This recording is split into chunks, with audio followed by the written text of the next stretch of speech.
Okay, 11.6 is the very last section that we do in Chapter 11, and it's all about solving radical equations.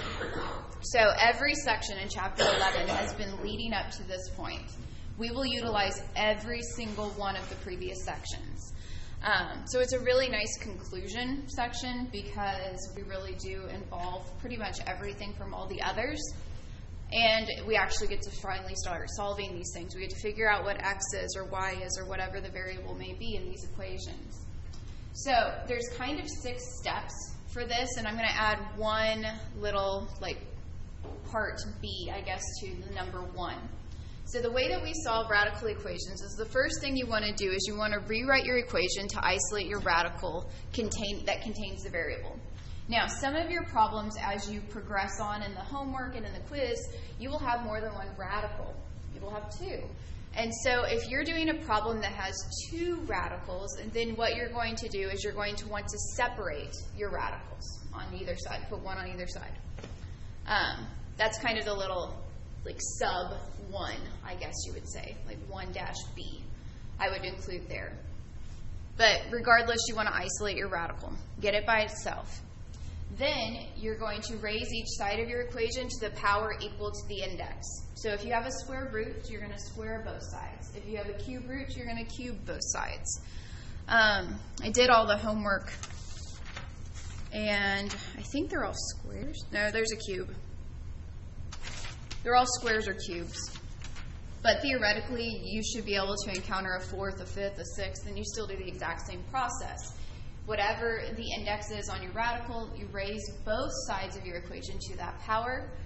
Step 3, you'll combine any and all like terms. And then step 4 comes into play if you still have any remaining radicals. So step 4 happens if you had 2 radicals that you had to separate at the beginning. When you square both sides, not both of those radicals necessarily will go away because you could have had to FOIL and then you have that middle term and it still has a radical. And so you keep repeating steps 1 through 3 until you get rid of all of your radicals. Then you solve by isolating the variable. And then here's the most important step. Check your solutions. And that's usually included at the end of any step process for solving equations, and most of the time we just ignore it. And we say, if you have time, go check your solutions. This is not an if you have time. You have to check your solutions when you get these solutions because there's what's known as extraneous solutions, and those are solutions you can get mathematically, but that actually don't work. And we see this a lot in college algebra.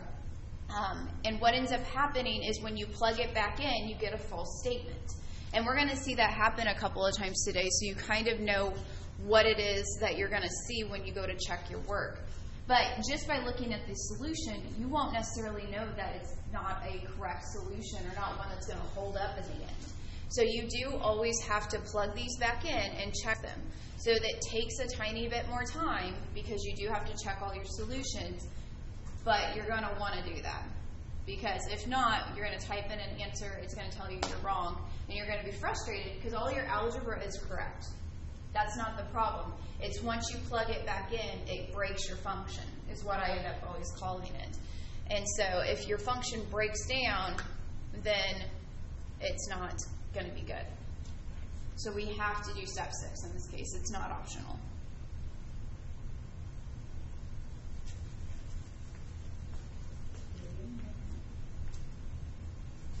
Because then we're just going to work a whole bunch.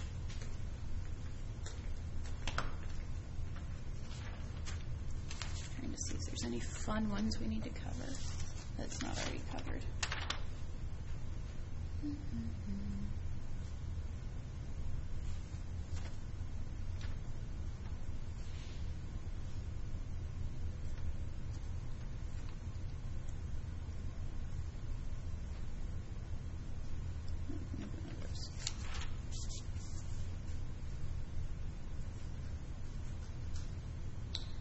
Good if I move it?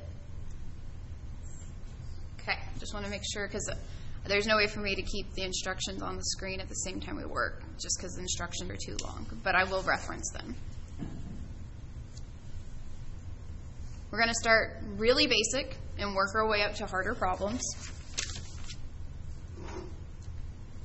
And for a lot of your problems, they already will have your radicals isolated as much as possible, so they do a lot of the work for you, which is kind of nice.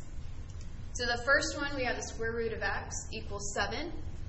Remember, when you're doing a square root, the index, even though it's not written there, is a 2.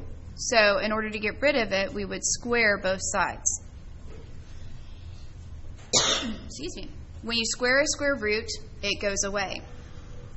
So you would have x equals 7 squared, so x equals 49. Now we would want to check this, and in these first early problems, you're going to be like, okay, well, that's interesting. Is the square root of 49 7? And the answer is yes. Remember that when we take the square roots, we are only concerned with the principal or the positive square root. So x equals 49 is a solution, or is the solution, excuse me. It checked out. When we plugged it in, we did get a true statement. It's all golden.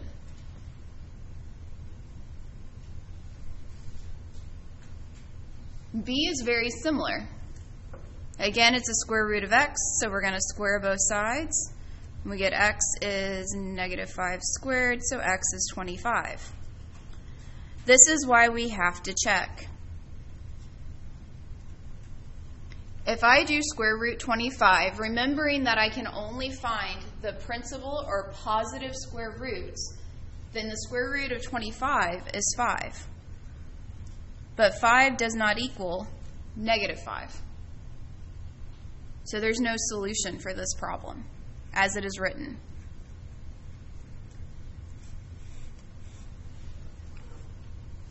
This is why we have to check. Because if we think about the fact that when we take square roots we get positives and negatives, then we would justify this, that yes, we would get the negative. But in this class and in this chapter, we're only considering the positive or the principal square roots. And so a good indicator that you might have a no solution situation on your hands is if you have the radical completely isolated and it's really basic like this and it's set equal to a negative. That's a pretty good indicator that it may turn out to be a no solution. Because if I'm taking the square root and I'm supposed to get positive answers, then how am I ending up over here?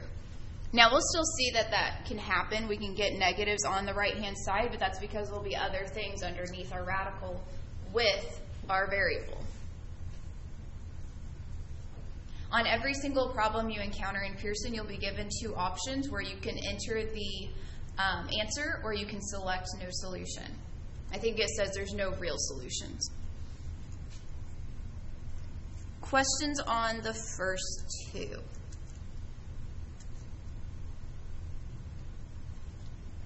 Okay, let's do a cubic, or cube root. We have a cube root of x plus 10. Notice that plus 10 is outside of the radical, equals 8. So right now, our radical is not isolated. That plus 10 is on the left-hand side with it. So in order to isolate it, I'm going to subtract the 10 over. So the cube root of x equals a -2. Since I'm dealing with a cube root, I'm going to have to cube both sides, or raise both sides to the third power. Cubing a cube root makes it go away. -2 to the third power would be -2 times -2, which is +4, times -2, which is a -8. And again, we always want to check our solutions. If this was square roots, we would be done because we can't take the square root of a negative number. But we can take the cube root of a negative number, so it doesn't immediately tell us that it's a no solution. So don't just throw it out too early because you have a negative solution. Because the cube root of -8 is -2. -2 plus 10 is a +8. We do get a true statement, so this is a valid solution.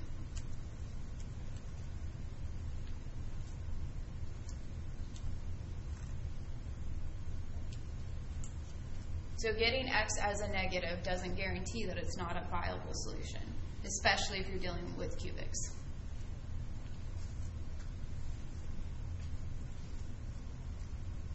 Questions, comments, clarifications?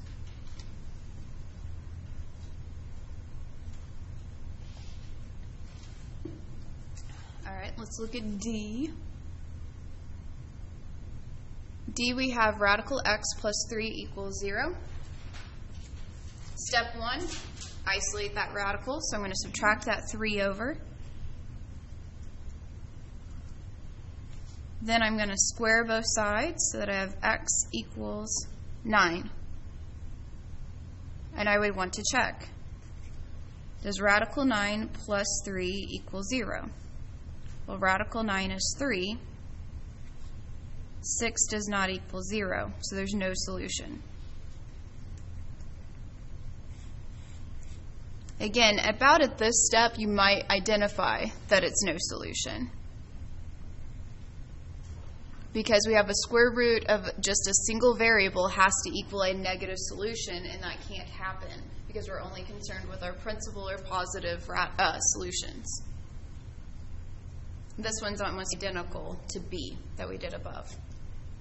It's just we had to actually move our constant over.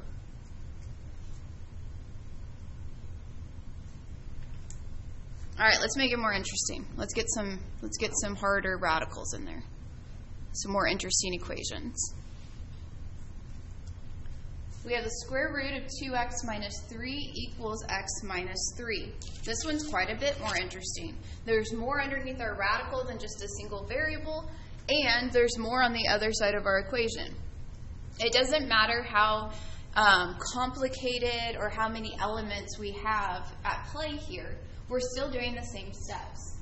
Step 1 would be to isolate the radical. It's already completely by itself. There's nothing else on this side besides the radical.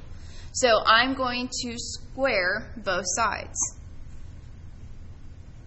And this is where we will see lots of magic math if we are not careful. On the left, when I square a square root, it goes away. On the right, I have x minus 3 all being squared.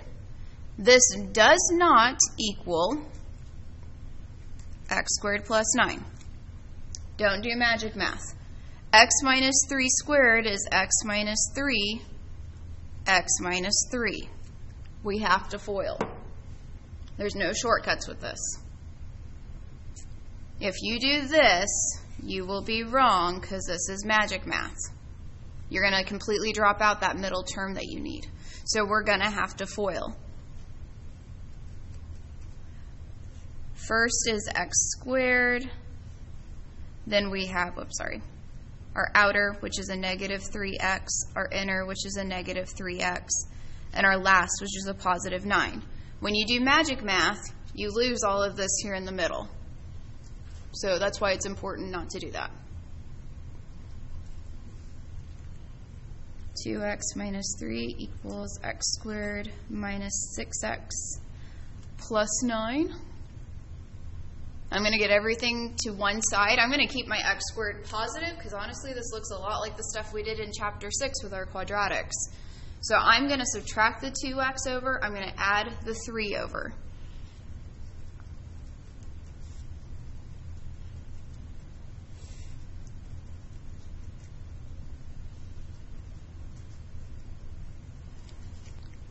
And when we have a quadratic, what do? What's the first way we should always try to solve a quadratic?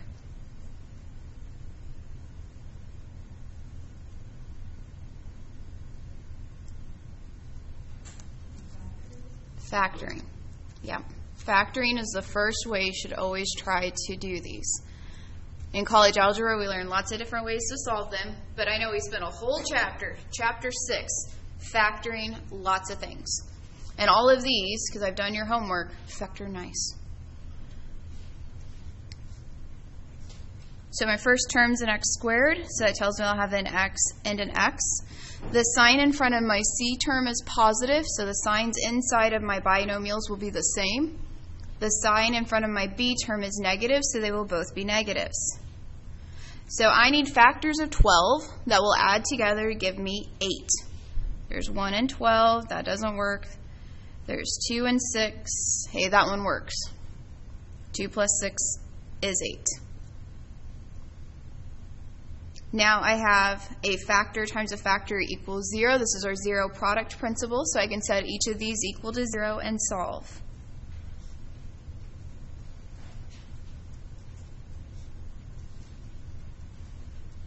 And I found that x equals 2 and x equals 6. You can have more than one solution or one possible solution, but we're still not done. Yeah, we found these solutions, but step 6 says we have to check our solutions. And so we're going to go all the way back up to the very beginning, the original problem, and we're going to test these two solutions and see if they're both viable or not. So over here, the original problem was 2x minus 3 equals x minus 3. I'm going to test x is 2. So it'd be 4 minus 3 equals 2 minus 3. This will be the square root of 1, which is 1, but 2 minus 3 is a negative 1. 2 doesn't work. It's called an extraneous solution. It's a false statement. Now, just because it doesn't work doesn't tell us a single thing about the x equals 6. 6 could work or 6 might not work. So we still have to test it. 2 times 6 would be 12. And then we'll have 6 minus 3 on that side. This will be 9 equals 3, which will be 3 equals 3. So 6 does work. So there is only one actual solution to this problem, and the answer is 6. When we typed in 2, it didn't work. It didn't pan out. So these can obviously be a bit more complicated. We had to square, we had to FOIL, we had to factor, we had to check our solutions. But this is also really nice because we are utilizing the stuff that we learned previously in Chapter 6. So all of that stuff should hopefully be fresh in a couple of weeks when we go to our final exam.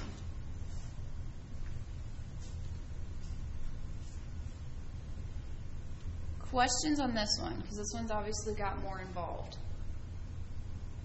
Clarifications.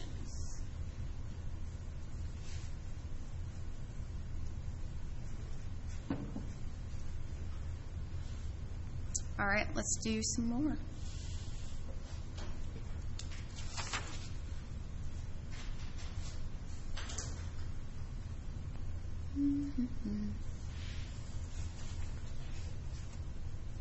X minus 2 radical x minus 3 equals 0. So the first thing we want to do is we want to isolate our radical. Now, if your radical has a coefficient like this one does, this one has a coefficient of 2, that's okay. You can keep the coefficient with it whenever we go to square it. That's not going to cause any problems. So the easiest way to isolate this radical, especially since it's a minus 2x, is going to be to add that 2x over and leave everything else on the left-hand side. That'll give me an x minus 3 equals 2 radical x. And the reason why you would probably want to leave that coefficient there is if we divide everything by 2, it's not just that we can put x minus 3 over 2, because then when we go to square it, we have to FOIL that x minus 3, and it becomes really messy. So it'd be 1/2 x minus 3/2. Then you're dealing with fractions, then you're FOILing with fractions, and it gets really sloppy really fast. So I would leave that 2 right there, and that is totally okay. Now, if it said radical x plus 2, with the plus 2 outside, obviously you'd want to move that over. But having that coefficient, you can leave it there. So we're going to square both sides, and just like last time, we're not going to do magic math with the x minus 3. We're going to FOIL it. And then over here, that square goes to the 2 and the square goes to the square root, meaning we have 4x. Because 2 squared is 4, squaring a square root makes it just the regular x. So over here, we would have x squared, we'd have a minus 3x, which will give me a minus 6x. And then 3 times 3 is 9.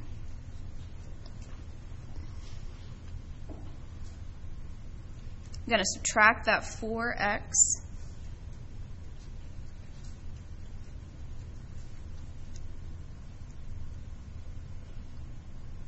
And then I'm going to factor.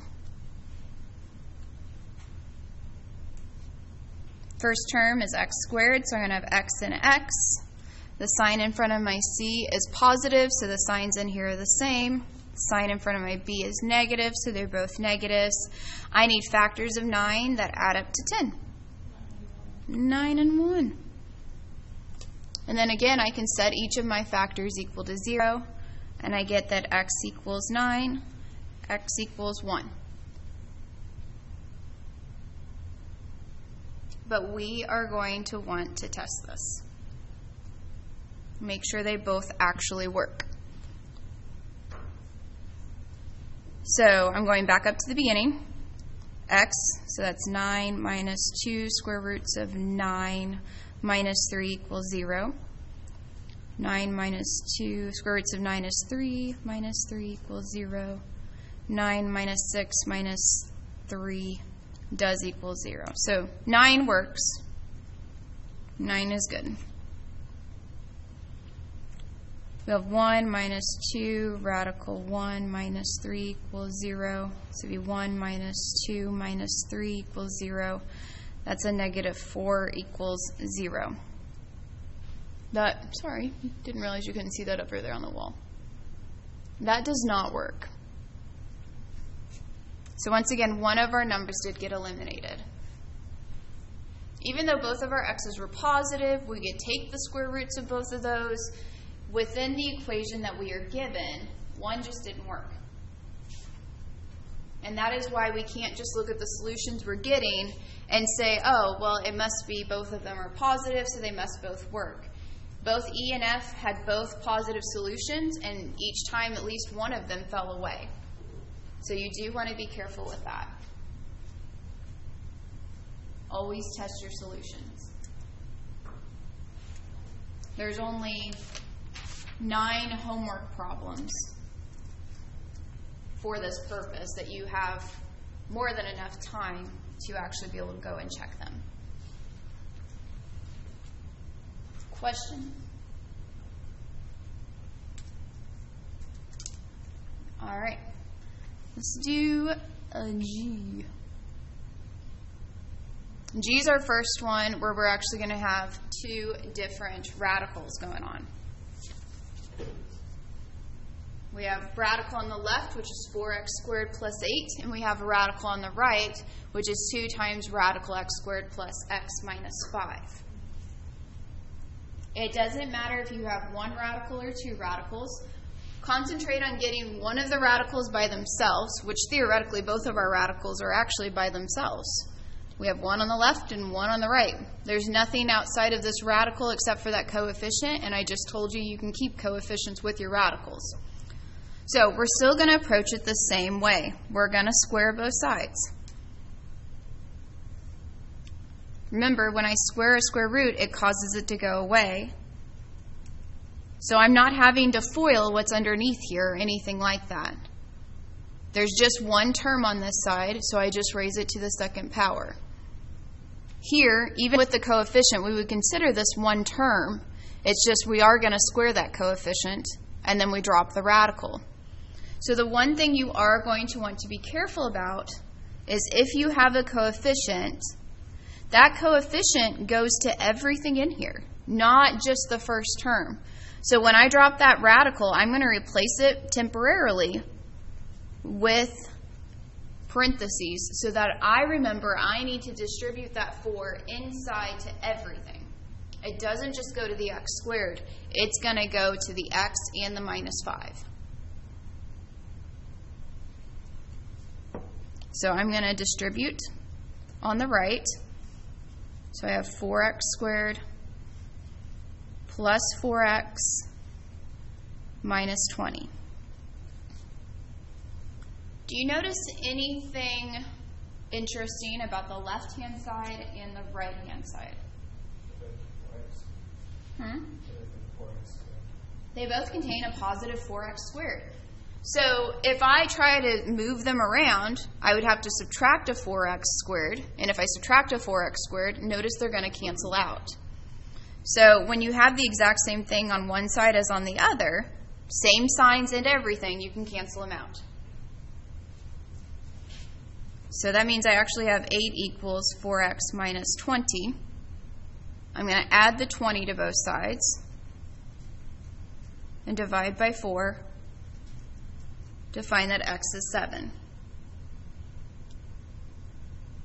Now, even though our starting equation is quote-unquote messy, there's a lot going on, we still want to check the solution and make sure we get a true statement. Because just because we only found one solution doesn't guarantee that it's not going to work. So we have to plug 7 back in and make sure we get the same thing on both sides.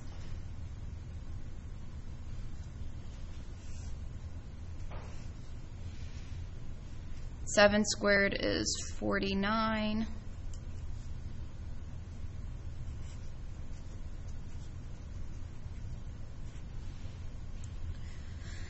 4 times 49, that's 196. So we're going to get some big numbers.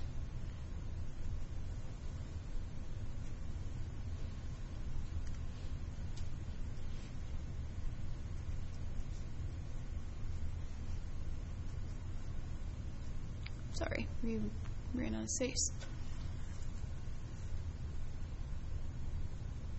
Now I get to this interesting predicament where I have radical 204 on the left, and I'm looking at that compared to 2 radical 51 on the right. So the way that I would approach this is I would see, is 204 divisible by 51? Can I split it and simplify that left radical like we've done in previous sections? And so all I would do is I'd take 204 and divide it by 51. And look at that, there's a perfect square living inside that radical. And it's a 4. So this is the same thing as 4 times 51. And the square root of 4 is what? 2. So notice we get the exact same thing on both sides. The same thing doesn't have to be nice. It doesn't have to be 1 equals 1 or 0 equals 0 or 2 equals 2. It can be 2 radical 51 equals 2 radical 51.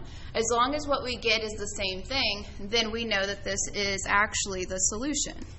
7 works. It didn't break our machine.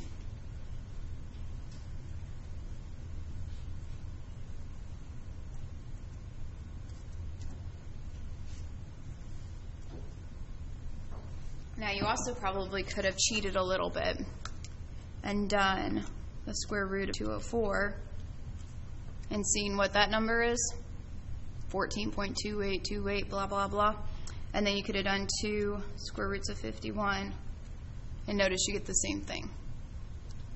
You could use your calculator, but by doing this process, we've already done this previously in this chapter, and we're learning to remember that, so hopefully we have that solidified for exams.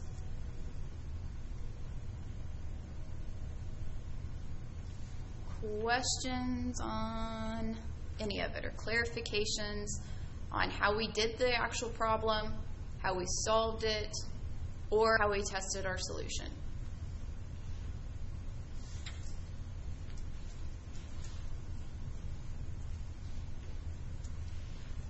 All right, we're going to do one more because it's kind of it's a long one like G was. It's actually going to be the longest one.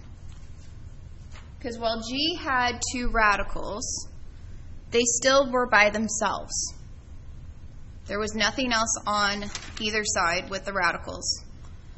With H, we're going to have 2 radicals, and we can't completely isolate the second one.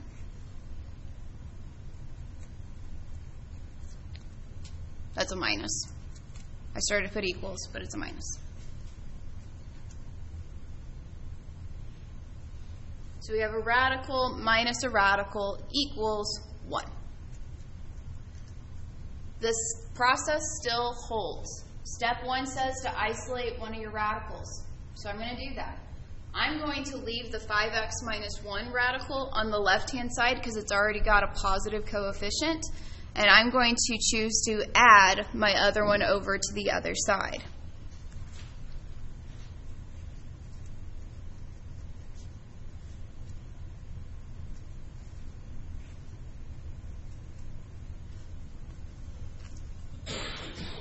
Now, my left radical is 100% isolated. My right radical is not. But since equations only have two sides and I have three different terms, I can't completely isolate both at the same time. So I'm going to have to do my process more than once is what's going to happen. I'm going to choose to, right now I'm focusing on that 5x minus 1, so I'm still going to square both sides. On the left-hand side, that radical will completely go away. And on the right-hand side, we're not going to do magic math. We have something plus something or something minus something. We have a binomial. When you have a binomial, you have to FOIL. Whoops, that's a 3. And you have to be able to write your numbers, which I cannot.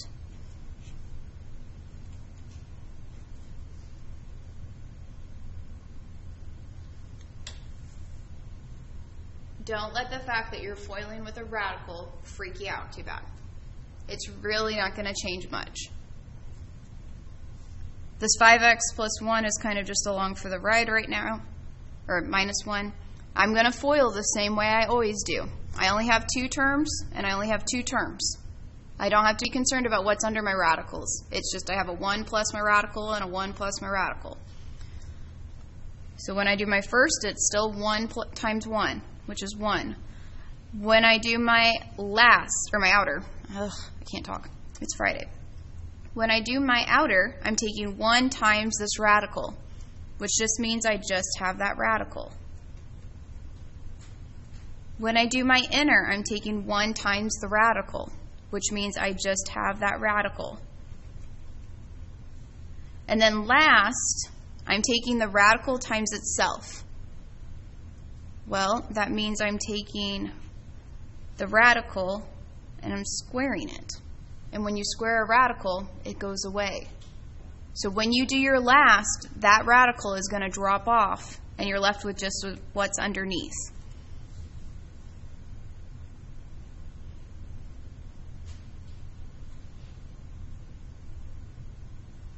Hopefully that's not too shocking or too difficult because we did this whenever we did our conjugates, only conjugates are a little bit nicer because the middle term falls away. Our middle term's not falling away in this case. I'm simply going to bring my whole portion to the front of the left or my right side. So I have a 3x and then I have a 1 minus 2, so it'll be a minus 1. And then notice I have a radical 3x minus 2 and a radical 3x minus 2. Treat those like variables. That's like I have a y plus a y. That would give me 2y. So in this case, I'd have 2 radical 3x minus 2's.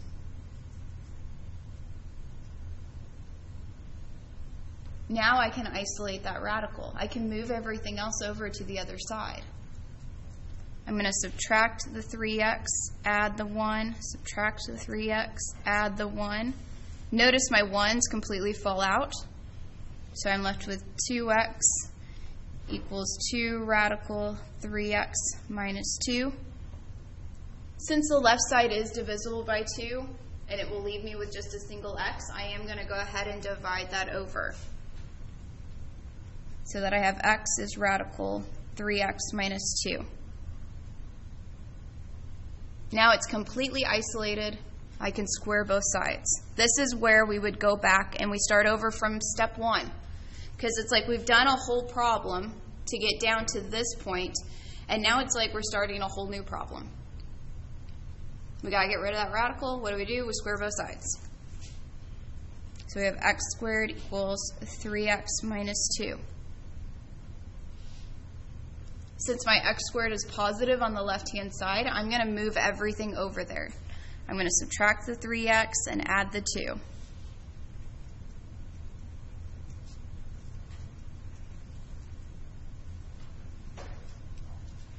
Now I have my quadratic, so it's time to factor. And this one's about as easy of a quadratic as you can get, because 2 only has one set of factors, which is 1 and 2. My signs both have to be the same. They both have to be negative. So I have a negative 1 minus 2. And if I set each of those equal to 0, I find that x is 1 and x is 2.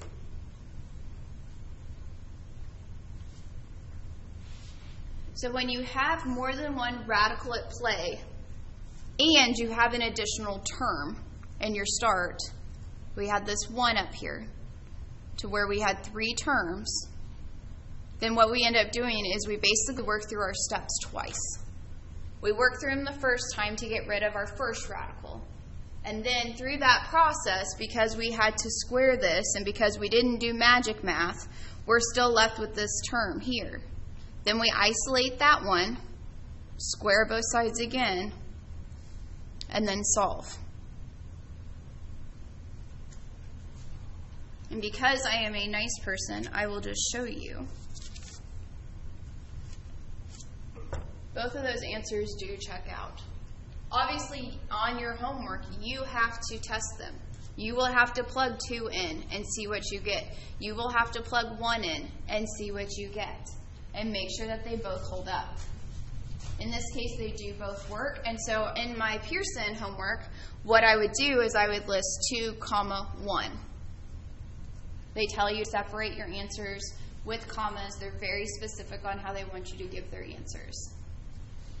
Now, just because you have 2 quadratics in the beginning, or 2 radicals in the beginning of the problem doesn't guarantee that you get 2 solutions.